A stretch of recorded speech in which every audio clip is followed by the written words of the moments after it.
আজ আমি অ্যানালাইজ করব Ganesh housing corporation limited. Main সাইটটায় দেখতেই পাচ্ছেন। এর যদি রিসেন্টলি প্রজেক্ট দেখি আপনারা দেখতেই পারেন যে কোনো কমার্শিয়াল প্রজেক্ট বা যে কোনো কিছু প্রজেক্ট আছে এদের কমার্শিয়াল এলাহাবাদ হোক, যে কোনো যার এর প্রোডাকশান আছে।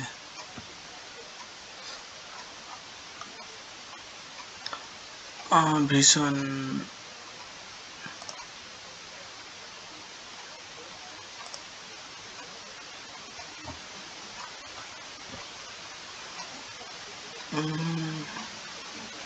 এটা একটা গণেশ, এরা মেনলি তৈরি করে কোনো কিছু বিল্ডিং হোক, কনস্ট্রাকশন হোক, কোনো সোশ্যাল এরিয়াতে। এটা মেনলি গণেশ হাউজিং ফিন্যান্স এর এনএসসি বা বিএসসিতে লিস্টিং হয়েছে কবে আমি বলে দিচ্ছি।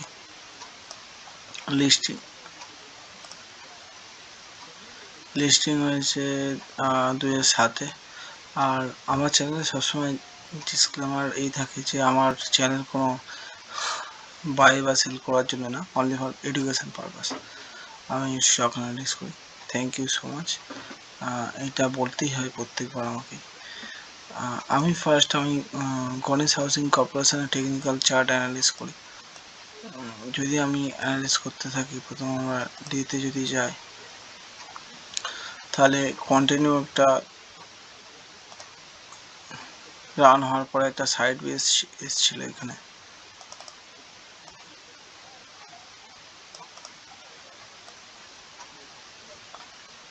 লম্বা ছোটার পরে একটা সাইড বেস এসেছিল।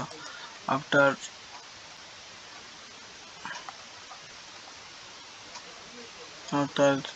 চার্ট প্যাটার্ন যদি আমাদের সিম্পল, যদি আপের দিকে গিয়ে আবার কাপ আর হ্যান্ডেল, টেকনিক্যাল অ্যানালিসিস যদি গণেশ হাউজিং ফিন্যান্স যদি কন্টিনিউ প্রফিট থাকে, তাহলে চার্ট প্যাটার্ন এইভাবে তৈরি করবে।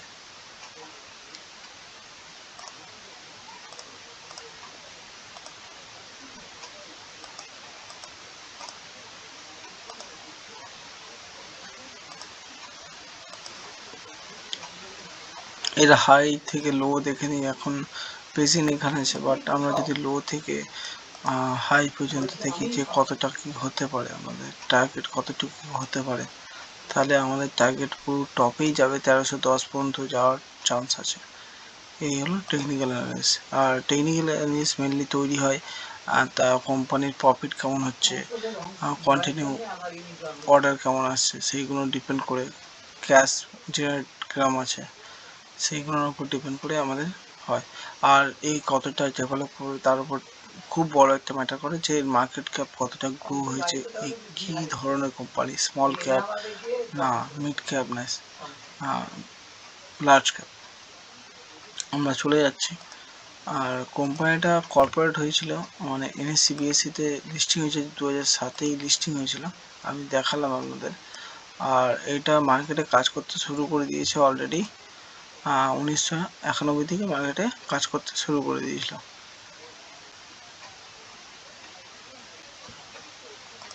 আমি যদি ফান্ডামেন্টাল অ্যানালিসিস যদি দেখি, এটা একটা স্মল ক্যাপের মধ্যে পড়ছে, 7892।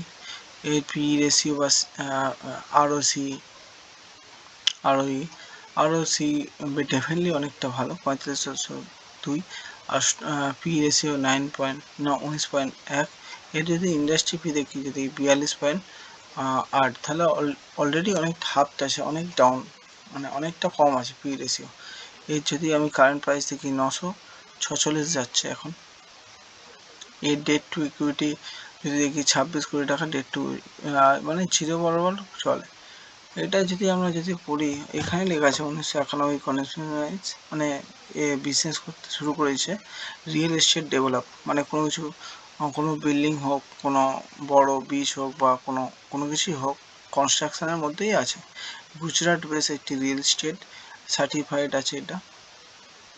আমরা যদি পি রেশিও দেখি 3 বছরের পি রেশিও দেখি, মিডিয়াম পি দেখি 23.6, এখন প্রেজেন্ট যাচ্ছে 18.1। এটা বললাম অলমোস্ট ডেট ফ্রি কোম্পানি।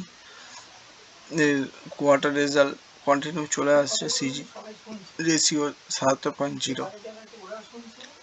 আর এর সাথে কম্পিটিশন যারা করছে তারা আছে এনসিসি, মান্দালা, ইপনাসান, ধরো ম্যান ইনফ্রা, ইএমএস। যদি আমি কোয়ার্টার রেজাল্ট দেখি, কোয়ার্টার রেজাল্টের মধ্যে দেখি কন্টিনিউ আমাদের সেলস বাড়তেই চলেছে। 79 থেকে 73, 76, 155 থেকে 214 চলে এসছে। আর অপারেটিং প্রফিট 21 থেকে 149 কোটি টাকা চলে এসছে। আমরা যদি নেট প্রফিট আমরা দেখি, নেট প্রফিটে যদি আদার্স ইনকাম দেখি, আদার্স ইনকাম অলরেডি 6 কোটি টাকা এসছে। ইন্টারেস্ট এক দিচ্ছে কন্টিনিউ, 13 থেকে কমে কমে 1 চলে এসছে, 1 কোটি টাকা ইন্টারেস্ট দিচ্ছে। ডিপ্রেশন অ্যাসেট, ডিপ্রেশন 2 কোটি টাকা দিচ্ছে। অলরেডি নেট প্রফিট আমি দেখি 5 কোটি থেকে অলরেডি 114 কোটি চলে এসছে। প্রফিট লসের মধ্যে দেখি যদি কোয়ার্টার বাই যদি প্রফিট ভালো হয়, অলরেডি এখানে প্রফিট ইয়ারলি প্রফিট খুব ভালো আসবে। যেখানে আদার্স ইনকাম যদি দেখি, আদার্স ইনকাম 12 কোটি এসছে, ইন্টারেস্ট কমিয়ে 4 কোটি করেছে, যেখানে 64 থেকে 4 কোটি দিয়েছে। নেট প্রফিট যদি দেখি 34 কোটি টাকা থেকে আস্তে আস্তে বাড়িয়ে এরা 413 কোটি টাকায় নিয়ে চলে এসছে। এর ব্যালেন্স শিট যদি আমরা অ্যানালাইজ করি, ব্যালেন্স শিট হলো ইকুইটি ক্যাপিটাল 33 থেকে বাড়িয়ে এটা 83 করেছে। রিজার্ভ যদি বাড়িয়ে দেখি 605 থেকে এখন 1467 করেছে রিজার্ভ। এর বড় অনেক কমিয়েছে, বড় অনেক বেশি হয়েছিল, সবচেয়ে বেশি হয়েছিল লকডাউনের সময়। লকডাউনের কিছু আগেই বেড়েছিল 707 কোটি টাকা, সেটা কমিয়ে 26 এনেছে। আমরা যদি সিডব্লিউআই দেখি, সিডব্লিউর মধ্যে মানে যে কোনো এখনও বিল্ডিং বা কনস্ট্রাকশন তৈরি হয়নি বা কোম্পানি এখনও হ্যান্ড ওভার করা হয়নি, তার মধ্যে 148 আছে। আর ফিক্সড অ্যাসেট বাড়িয়ে 62 ছিল, বাড়িয়ে 438 হয়ে গেছে। যদি আমরা ক্যাশ ফ্লো জেনারেট করি, যে কোনো কোম্পানি ক্যাশ ফ্লো বলতে সেলস বা খরচা বাদ দিয়ে যেটা হাতে থাকে সেটা হলো cash flow. Cash flow definitely অনেক ভালো আছে, 638 কোটি টাকা। যদি আমরা শেয়ার হোল্ডার প্যাটার্ন দেখি, শেয়ার হোল্ডার প্যাটার্নের মধ্যে কন্টিনিউ প্রোমোটার 73.06% আছে। এফআইআই অলরেডি ইন্টারেস্ট দেখিয়েছে, অলরেডি ইনভেস্টমেন্ট করেছে 1.08%। ডিআই এর মধ্যে ডিআই কিছুটা বাড়িয়েছিল, আবার কমিয়েছে, আবার বাড়িয়েছে 0.07। এখন যদি রিটেলদের মধ্যে দেখি, রিটেলদের অনেক বেশি ছিল 42.49, এখন 49, এখন সেটা কমে 25.82 হয়ে গেছে। এর মধ্যে যদি বড় ইনভেস্টার দেখি, বড় এইচএনআই দেখি, যাদের 1% বেশি আছে, যাদের শেয়ার কেনা আছে, তাদের অলরেডি নাম চলে আসবে। বাট বড় ইনভেস্টার যদি 1% কম থাকে তাহলে সেখানে নাম আসে না মেনলি। এখানে যদি যোগ করে মোটামুটি আমরা দেখি 6, 7, 8, 9, 10, 13, 14 মতন হচ্ছে মাত্র রিটেলের মতো। রিটেলের কাছে মোটামুটি 10-12% থাকবে, আর রাফলি যেটা হয়। এটা ভেরি গুড কোম্পানি। রিটেল মানে উইকহ্যান্ডের কাছে খুবই কম আছে, আর কন্টিনিউ প্রফিট গ্রোথ করে যাচ্ছে। আর প্যাটার্ন আর কন্টিনিউ প্রফিট গ্রোথ করে গেলে অটোমেটিক আমরা জানি এখানে অটোমেটিক গ্রোথ আসতে বাধ্য হবে। এখানে যদি আমরা কন্টিনিউ দেখি, যদি চার্ট প্যাটার্ন কেমন তৈরি হচ্ছে, অলরেডি আমাদের চার্ট প্যাটার্ন তৈরি হয়ে যাবে আশা করি। যেরকম অ্যানালাইজ চার্ট প্যাটার্ন আস্তে আস্তে তৈরি হয়ে যাবে।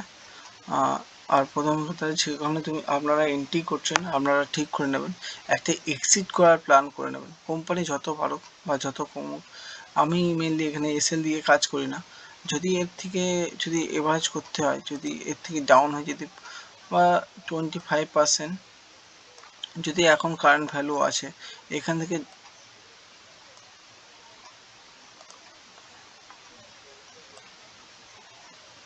যদি 25% যদি ডাউন হয়, ওয়ান টাইম অ্যাভারেজ করি, আর তারপরে আর করি না, তারপরে টার্গেট হিট করে দিই, বুক করে নিই। আর যে কোনো ইনভেস্ট করার সময় মাথায় রাখবেন যে মোট ক্যাপিটালের 5% বেশি ইনভেস্ট করবেন না। Thank you so much. আমার যদি অ্যানালিস্ট দেখে আপনাদের যদি একটু ভালো লাগে, প্লিজ শেয়ার, লাইক, সাবস্ক্রাইব করবেন। আর আর আপনাদের যদি কোনো কমেন্ট থাকে নিশ্চয়ই আপনারা কমেন্টে লিখবেন, আর কোনো কোম্পানি থাকলে সেটাও আমি অ্যানালাইজ করে আপনাদের কাছে উপস্থাপনা করব। Thank you so much.